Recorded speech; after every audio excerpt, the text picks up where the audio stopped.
Starting a home care agency has its challenges. One of the hardest things to get through is the initial licensing process. It's honestly where most people drop the ball, lose time, or quit. What if there was an easier way to get into home care, a pathway without a license? On my previous videos on how to start a home care agency, I made mention that there are a few states that don't have any licensing requirements. In my opinion, it's a little nuts, but it also makes it easier to get started in these areas, filling a big gap needed in community-based care. In today's video, I'm going to talk about which states don't require licensing. Maybe it's one of your states. I'm also going to go over how to set yourself up in one of these states so you're still providing care in a sensible way. If you're interested in starting a nursing agency instead of a home healthcare agency, I'll cover how I can help you get started. I'll put you on the right path for starting your own healthcare company. On this channel, I cover my business ventures, cool places to live throughout the world, and encourage you to go out there and live your dreams. If this is information you want more of, make sure that you like this video and subscribe to the channel so you don't miss a thing. Clicking the like and subscription button is your way of giving back to me, since it's a way to boost my rankings on YouTube. My name is Carl Pierre, and this is ENTP Life.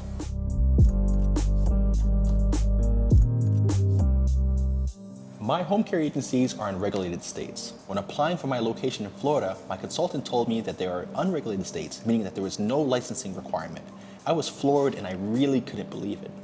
Then I saw a post by a home care consultant by the name of Sean, also known as a savvy business chick, highlighting the states that don't require licensing. So to answer the question of what states don't require a home care license, here goes. There are a total of 4 states that have no licensing requirement whatsoever. These states are Iowa, Ohio, Massachusetts, and Michigan. I'm really surprised by Massachusetts, mainly because most Northeast blue states tend to be regulated beyond sensibility. If you're in one of these states, here are some things that you have to consider to keep yourself compliant and put you in a position to succeed. So when thinking about these unregulated states, I started thinking about, well, who's providing the oversight and guidance to these companies that are just getting started in these states?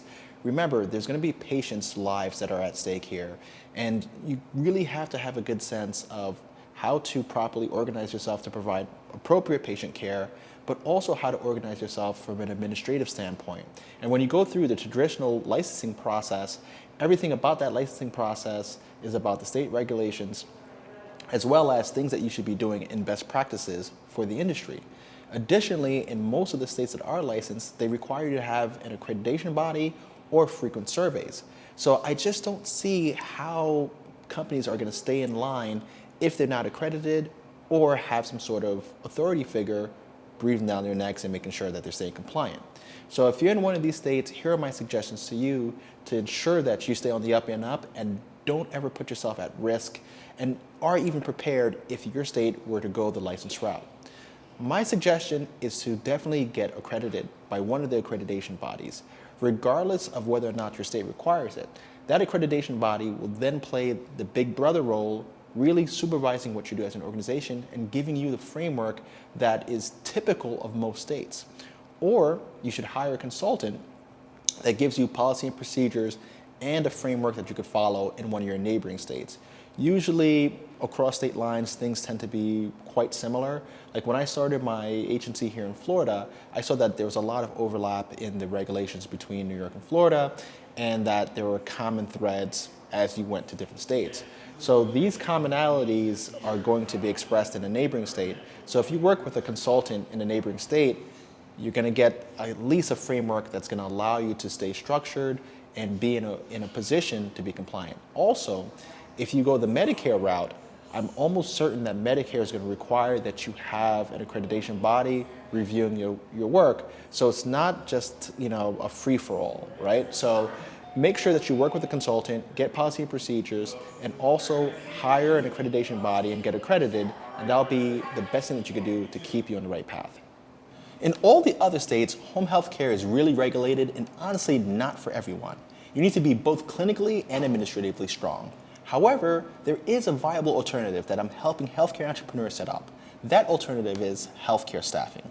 On this channel, I talk about both my businesses, the healthcare staffing side of things and home healthcare. And it tends to confuse people since, terminology is about the same and they are very similar in a lot of ways. But one of the ways that they're not similar is that for the most part, healthcare staffing is not heavily regulated and allows you to operate in multiple territories without having to get relicensed or anything like that.